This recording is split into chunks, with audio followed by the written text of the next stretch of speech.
All right, make sure you are open in your packet to this notes worksheet so that you can follow along and that you have the graphs there on your packet in front of you. So today we're going to graph linear inequalities. Linear meaning line, inequalities means not equal. So if you look at our examples here, they don't have equal signs, they have inequalities, which means we'll be shading one side or the other of the line. So number one, the first thing you're going to do is graph as usual, ignoring the inequality, and determine what that line looks like. So on number one, you are welcome to write that into y equals mx plus b form, or the easiest form to use there is using the x and y intercepts. Okay, and we can just plot those points. So if x is 0, okay, then we have negative 3y equals negative 12, so y is 4. And then if we have y equals 0, so this is 0 here, then we have 2x equals negative 12, and so x is negative 6. So we found those 2 points, 0, 4, and negative 6, 0. Now before we draw that, we're going to think about whether this is a solid line or a dashed line. Okay? A solid line is the or equal to, less than or equal to, greater than or equal to. That means we're including the points on that line. If it's strictly less than or strictly greater than, we're going to use a dashed or a dotted line. So for this particular example, we have an or equal to, so therefore it's going to be a solid line.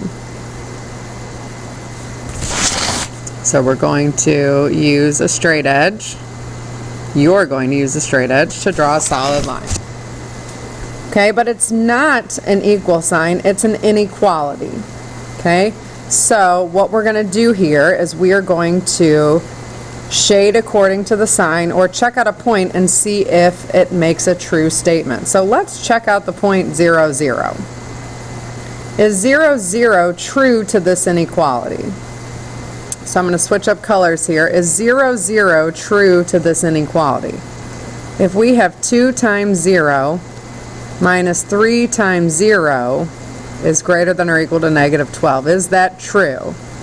We'd have 0 minus 0 greater than or equal to negative 12. Yes, that's true. That means 0, 0 is a point that fulfills this solution, or one of the solutions here, fulfills the inequality.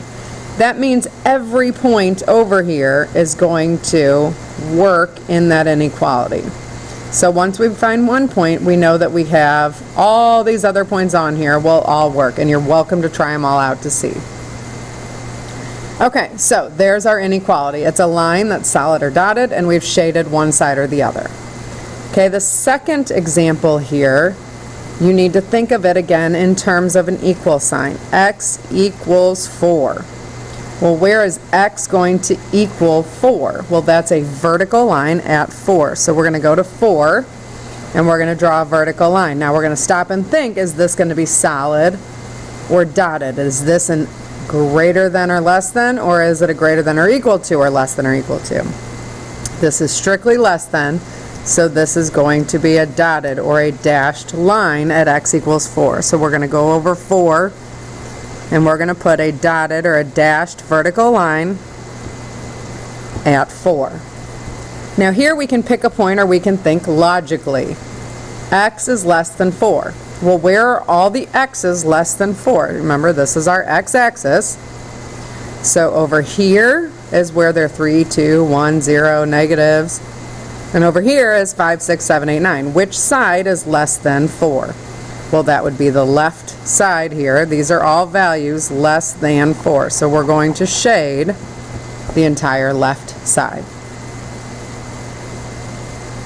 The picture is your answer. Shading all the appropriate points is your answer.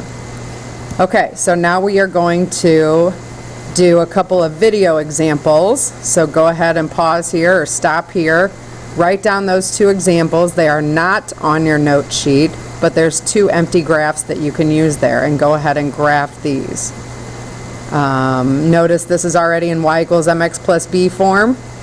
Okay, so you can go ahead and just plot the y-intercept and then the slope, and then shade appropriately. And we will go over these next time I see you.